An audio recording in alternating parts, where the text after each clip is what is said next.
This is JK number 10, and today I will be teaching you science. Let's start out with matter. There are 3 types of matter, right? 3.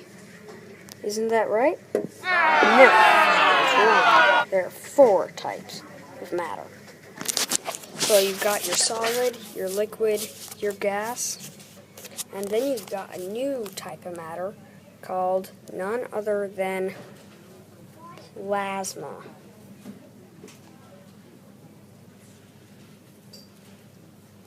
So, that's what plasma looks like. And so, what is matter? Well, matter is what makes up everything. But what's matter made out of? Well, matter is made out of these tiny little things called atoms. Now, atoms, they look like something like this. So, the purple ones in the center are called protons. The blue ones in the center are called neutrons, and the green ones that look like they're flying around it are called electrons. They are what make up everything because they are what make up matter. Atoms are everywhere. Atoms are what makes up everything. And except they're so small that you can't see them with the naked eye. You need a microscope. But even with a microscope, you can't see them. So scientists invented a super microscope. And then they're able to see big atoms that are a little bit bigger than small atoms. You, me, everything is made out of atoms. This is the periodic table. It classifies what types of atoms there are and why.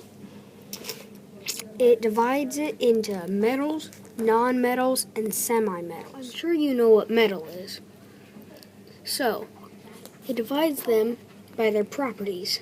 Metal has all the properties of metal. Non-metals have no properties of metal, and semi-metals have some properties of metal. This is a solid. This is a liquid. This is gas. And this is plasma. You'll notice that this is more tightly packed, and that this is less, and this is less, and this is less. They're all less tightly packed. The solid makes its own shape. The liquid takes the shape of its container. Gas also takes the shape of its container, but roams freely and comes out of any opening. And the plasma is a cloud of free electrons. That is what make electrons, and electrons are what make electricity. In fact, lightning bolts are actually made out of plasma. Cool, huh? If you'll notice, the solid can melt into the liquid can evaporate into a gas, and the gas can burn into plasma. So solid can be vaporized into a plasma. Cool.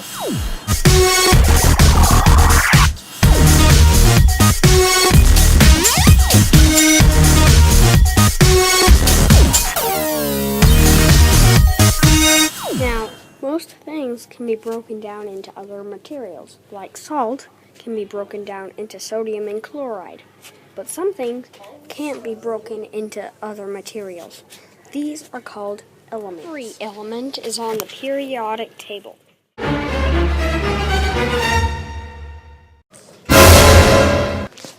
No, it's just the periodic table. No big deal, right? Well, actually, the periodic table is a big deal. It keeps track of every single atom. And if you'll notice, there's some black words, some red words, and even some blue words. Well, if you look up here at the key, the black words are solids, the blue words are liquid, and the red words are gases. Pretty cool, huh? It's got all the atoms on it. Today we've learned what atoms are, we've learned what the periodic table is, and we've learned what the 4 elements of matter are. Solid, liquid, gas, and plasma.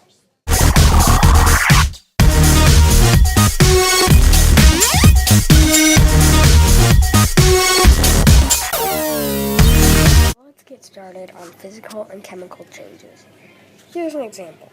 We'll get started with a drawing a little drawing of a kangaroo I made. Let's say I really don't like kangaroos. I want to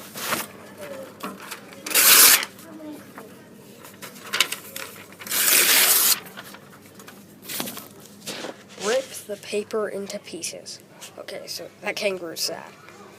Yes, except this is a physical change. You want to know why?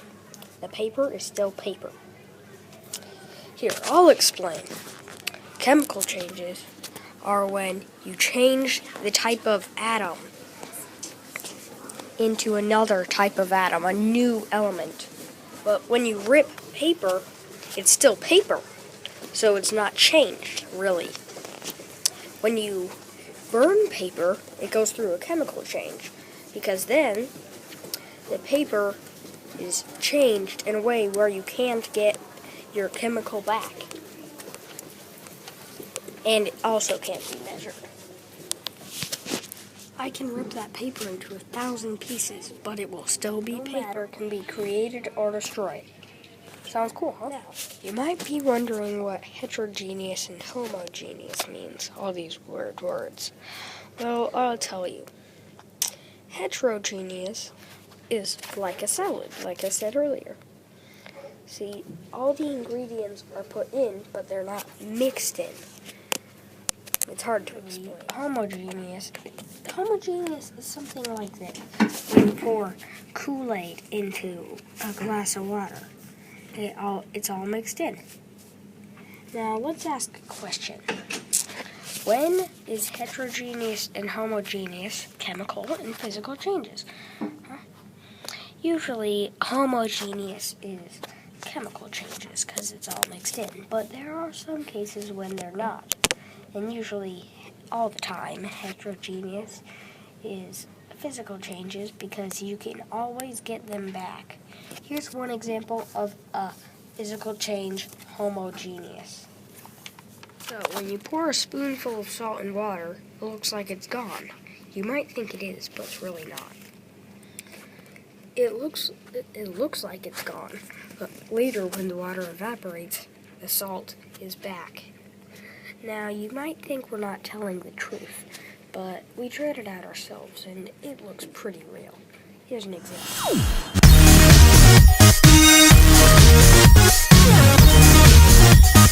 Well, that's all I have to teach you today. Today we learned about matter, atoms, solid, liquid, gas, plasma, periodic table, elements, homogeneous solutions, heterogeneous solutions, physical changes, and chemical changes. Hope you enjoyed it. That's all, folks.